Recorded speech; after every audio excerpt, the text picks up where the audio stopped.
ବିଭିନ୍ନ ପ୍ରକାର ପବିତ୍ର ପଶୁ ଗୁଡ଼ାକକୁ ବଳି ଦେଉଥିଲେ ଆଗରେ। କିନ୍ତୁ କେତେ ଲୋକଙ୍କର ହୃଦୟରେ କୂଟ କପଟ ଅହଙ୍କାର ଯାକ ରହିଯାଉଥିଲା। ତେଣୁ ସେମାନେ ପର୍ବ ପାଳନ କରୁଥିଲେ ସେ ବର୍ଷ ପାଇଁ ଏକା, ଆଉ ଗୋଟେ ବର୍ଷ ଆଉଥରେ କରବାର ଅଛି, ଆଉ ଗୋଟେ ବର୍ଷ ପ୍ରତ୍ୟେକ ବର୍ଷ ଏମିତି କରିକି ଥିବାର ଅଛି। କିନ୍ତୁ ବର୍ତ୍ତମାନର ଯେଉଁ ଆମମାନଙ୍କର ମେଷ ଶାବକ ପ୍ରଭୁ ଯୀଶୁ ସର୍ବମାନବ ଜାତି ପାଇଁ ତାଙ୍କର ଜୀବନ ଦେଇଦେଲେ। ସର୍ବମାନବ ଜାତିର ପାପ ନିମନ୍ତେ ସମସ୍ତ ପାପୀମାନଙ୍କର ପାପ ନିମନ୍ତେ ପ୍ରଭୁ ଯୀଶୁ କ'ଣ କଲେ? ତାଙ୍କର ଶରୀରରେ ସେ ସମସ୍ତ ଅଭିଶାପକୁ ବହନ କରି ତାଙ୍କ ରକ୍ତକୁ ସମସ୍ତ ପାପୀମାନଙ୍କ ପାଇଁ ବୁହାଇ ଦେଲେ। ହାଲେଲୁୟା। ସମସ୍ତ ପାପୀ ମାନବ ଜାତି ପାଇଁ କ'ଣ କଲେ? ପରମେଶ୍ୱର ମାନବ ରୂପ ଧାରଣ କରି ଏ ଜଗତକୁ ଆସିଲେ। ପ୍ରେଜ୍ ଦ ଲର୍ଡ।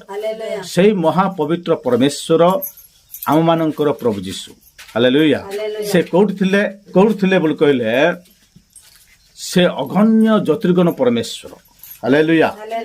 ସେ ବହୁ ଉର୍ଦ୍ଧ୍ୱରେ ଥିଲେ, ତାହାଙ୍କ ପାଖକୁ କିଏ ବି ଯାଇପାରୁନଥିଲେ। ହାଲେଲୁୟା।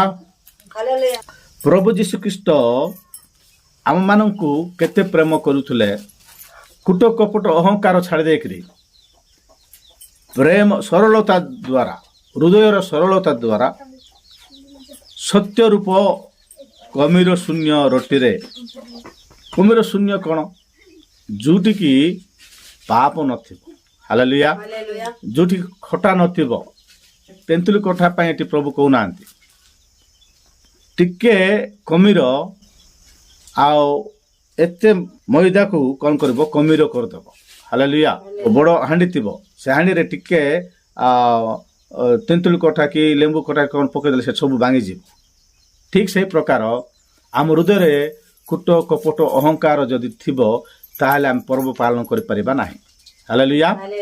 ପର୍ବ କେମିତି ପାଳନ କରିବା ବୋଲି କହିଲେ ସରଳ ମନରେ, ସରଳ ହୃଦୟରେ। ହାଲେଲୁୟା। ସରଳ ହୃଦୟରେ ପ୍ରଭୁଙ୍କର ପର୍ବ ପାଳନ କରିବାକୁ ପଡ଼ିବ। ହୃଦୟରେ ଆମେ ଯେତେଟା ଭୁଲ କରିଥିଲେ ମଧ୍ୟ ପ୍ରଭୁ ଯୀଶୁଖ୍ରୀଷ୍ଟଙ୍କ ଚରଣ ତଳକୁ ଆସିକରି କ୍ଷମା ମାଗିଲେ, ପ୍ରଭୁ ଯୀଶୁଖ୍ରୀଷ୍ଟଙ୍କ ରକ୍ତରେ, ପ୍ରଭୁ ତୁମ ରକ୍ତରେ ମୋର ପାପ ଦଇ ଦିଅ ବୋଲି କହିଲେ ପ୍ରଭୁ ସବୁ ପାପ କ୍ଲିୟର କରିଦେବେ। ହାଲେଲୁୟା।